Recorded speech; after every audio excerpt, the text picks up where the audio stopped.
Hello everyone, welcome back to my YouTube channel Exploration with Sejal.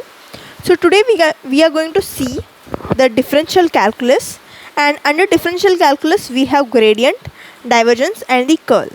So let's see what is gradient. So gradient is nothing but consider a scalar function t, and if we operate it with the del operator, then we get del t by del x x cap plus del t by del y y cap plus del t by del z z cap. So we can write this total derivative according to the partial derivatives rule. So we can write this as total derivative is equal to del t by del x dx plus del t by del y dy plus del t by del z dz. This is nothing but the chain rule. So I can separate these two things like del t by del x x cap plus del t by del y y cap plus del t by del z z cap into dx x cap plus dy y cap plus dz z cap. So this multiplication we can do, and then we can write this as grad t dot dl, where grad t is the gradient of t. So now let's see the geometrical interpretation of the gradient. So like any vector, gradient has magnitude as well as direction. So we can write dt as grad t dot dl from this step. So this is like the dot product. So we can also write this as grad t dl cos theta, where theta is the angle between grad t and dl. So grad t gives us the direction of the maximum increase of the function t. So consider this function t as like this. Consider this as function of only one variable, let's say x, and it is like moving in this direction, and let's say grad t is like pointing in this direction, and x is like moving in the x direction. So the angle, that is grad t dl, will be this grad t dl will be equal to 0 when grad t and dl has angle of theta equal to 90 degrees. So there will be extrema at this point. So also the magnitude of grad t gives the slope, that is rate of increase along its maximal direction.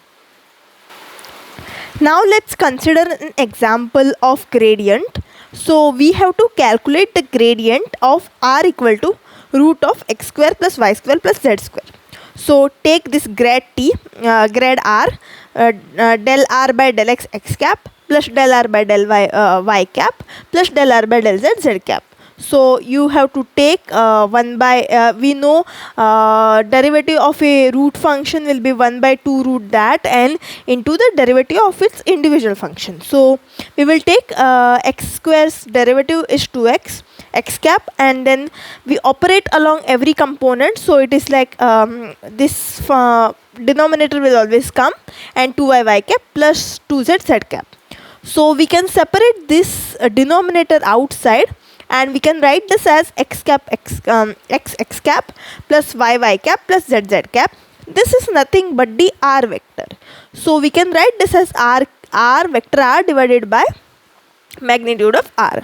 So this becomes r cap vector, that is the unit vector along that direction. So we can see that the gradient of this is r cap vector, that is the unit vector. So let's see some other examples. So we have a function x square plus y cube plus z to the power 4. So if you find the gradient of this is like 2x x cap, because there is no component in y and z, like it doesn't have x component in it. So we just write 2x x cap plus 3y square y cap plus 4z cube z cap. Let's take another example. X square y cube z to the power 4. So before doing this, you can just try by yourself. Let's see the solution now. So we can see that it's 2x y cube z to the power 4 x cap plus x square 3y square z to the power 4 y cap plus x square y cube 4 z cube z cap. So we can write this, simplify and all that. Let's take the third example. E to the power x sine y ln of z. So we take derivative of x, y and z for each component. Here we get e to the power x sine y ln of z, because derivative of e to the power x is e to the power x, plus e to the power x derivative of y, that is sin y is cos y, ln of z y cap, and then derivative of ln of z, that is 1 by z. So we can write this, and then we can take e to the power x common out here, and this is what we get. Okay, thank you for watching and see you in the next video.